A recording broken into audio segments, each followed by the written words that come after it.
ദേ നമ്മുടെ പൊന്നൂസ് ഊതി തണുപ്പിച്ച് കഴിച്ചതിന് ശേഷം അടിപൊളിയാന്നുള്ളൊരു എക്സ്പ്രഷൻ കൊടുത്തില്ലേ. സാധനം എന്താണെന്ന് നിങ്ങൾക്ക് മനസ്സിലായോ? വേറെ ഒന്നുമല്ല കേട്ടോ, നമ്മുടെ പാസ്തയാണ്. വൈറ്റ് സോസ് പാസ്തയാണ് കേട്ടോ ഞാനിവിടെ ഉണ്ടാക്കിയിരിക്കുന്നത്. ഇത് ഉണ്ടാക്കാനായിട്ട് എന്നെ പ്രേരിപ്പിച്ചതോ വേറെ ആരുമല്ല, നമ്മുടെ പൊന്നൂസാണേ. കുറേ നാളായിട്ട് അവൾ എൻ്റെ അടുത്ത് പറയുന്നുണ്ട് കേട്ടോ, അവൾക്ക് പാസ്ത വേണം പാസ്ത വേണം. എനിക്കാണെങ്കിൽ ഈ സാധനം ഉണ്ടാക്കാൻ അറിയാമോ, എൻ്റെ ലൈഫിൽ ആദ്യമായിട്ടാണ് കേട്ടോ ഞാൻ ഈ സാധനം ഉണ്ടാക്കുന്നത്.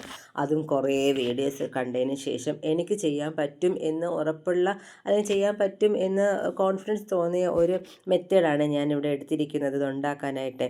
അപ്പോൾ അത് ഫസ്റ്റ് നമ്മൾ എന്ത് ചെയ്യണം, വെള്ളം ചൂടാക്കി അതിലോട്ട് കുറച്ച് ഉപ്പും എണ്ണയും ഒഴിച്ച് പാസ്ത ഒന്ന് വേവിച്ചെടുക്കണം. നമ്മൾ അടുത്ത സ്റ്റെപ്പ് എന്ന് പറയുന്ന ഒരു പാൻ ചൂടാക്കി അതിലോട്ട് കുറച്ച് ബട്ടർ ഇട്ട് പിന്നെ നമുക്ക് വേണ്ട വെജിറ്റബിൾസ് ഒക്കെ ഇടാമേ. ഞാനിവിടെ ഇരിക്കുന്നത് നമ്മുടെ വെളുത്തുള്ളി, സവാള, ക്യാരറ്റ്, ക്യാപ്സിക്കം, ഒരു പച്ചമുളക്, ഇത്രയാണ് എടുത്തിരിക്കുന്നത്. പിന്നെ ഇതിലോട്ട് വേണമെങ്കിൽ നമുക്ക് ടൊമാറ്റോ, പിന്നെ നമ്മുടെ ക്യാബേജ്, ഇതൊക്കെ ആഡ് ചെയ്യാമേ. പിന്നെ അതൊന്നും രണ്ടും എൻ്റെ കയ്യിൽ ഉണ്ടായിരുന്നില്ല, അതുകൊണ്ടാണ് ഞാൻ എടുക്കാത്തത് കേട്ടോ.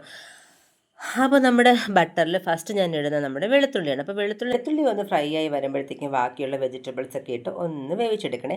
ഇത് വെജിറ്റബിൾസ് ഒക്കെ ഒന്ന് വേവിച്ചെടുക്കുക എന്ന് വെച്ചാൽ നമ്മുടെ പച്ചച്ചവ മാറാൻ വേണം, എന്നാൽ അധികം വെന്ത് പോകാനും പാടില്ല. അങ്ങനത്തെ ഒരു രീതി ഉണ്ടല്ലോ, ആ ഒരു അവസ്ഥയിലാകുമ്പോഴത്തേക്ക് നമുക്ക് അത് മാറ്റിയെടുക്കാം. വീണ്ടും നമ്മൾ കുറച്ച് അതിന് വേണ്ടിയിട്ടുള്ള സോസ് ഉണ്ടാക്കണം. അടുത്ത സ്റ്റെപ്പ് അതാണ് കേട്ടോ. അപ്പോൾ നമ്മൾ വീണ്ടും ബട്ടർ ഒന്ന് മെൽറ്റായി വരുമ്പോൾ അതിലേക്ക് നമ്മുടെ മൈദമാവ് ഇടുന്നുണ്ട്. 2 സ്പൂൺ മൈദമാവാണ് ഞാൻ എടുത്തിരിക്കുന്നത്. പിന്നെ ഞാൻ ബട്ടർ വാങ്ങിച്ചപ്പോഴത്തേക്ക് നോക്കിയിട്ടുണ്ടായിരുന്നില്ല കേട്ടോ. അപ്പോൾ സോൾട്ടിൻ്റെ ബട്ടറാണ് ഞാൻ എടുത്തിട്ടുണ്ടായിരുന്നത്.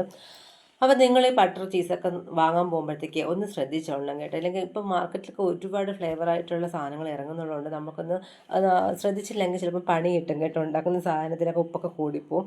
അപ്പോൾ ഇപ്പോൾ ഞാനത് ഇടുന്ന സമയത്ത് ശ്രദ്ധിച്ചതുകൊണ്ട് ബാക്കിയുള്ള സാധനങ്ങൾക്കൊന്നും ഉപ്പിട്ടിട്ടുണ്ടായിരുന്നില്ലേ, അതുകൊണ്ട് എനിക്ക് വലിയ ഉപ്പായിട്ടൊന്നും തോന്നിയില്ല ഒന്നിലും.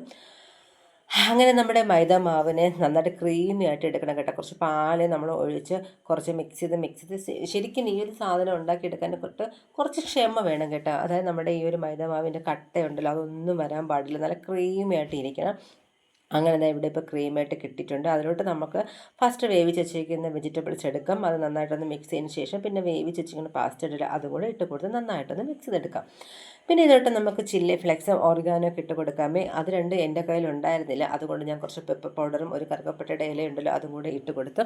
എന്നാലും ടേസ്റ്റിനൊന്നും ഒരു മാറ്റം ഉണ്ടായിരുന്നില്ല കേട്ടോ, അടിപൊളി ടേസ്റ്റ് ആയിരുന്നേ. എന്തായാലും എൻ്റെ ആദ്യത്തെ പരീക്ഷണം വിജയിച്ചു കേട്ടോ, ഫെയിൽഡായില്ല എന്നുള്ളൊരു സന്തോഷമുണ്ട് കേട്ടോ. അപ്പോൾ അടിപൊളി ടേസ്റ്റ് ആയിരുന്നു. വേറൊരു വീഡിയോ ആയിട്ട് നമുക്ക് പിന്നെ കാണാമേ.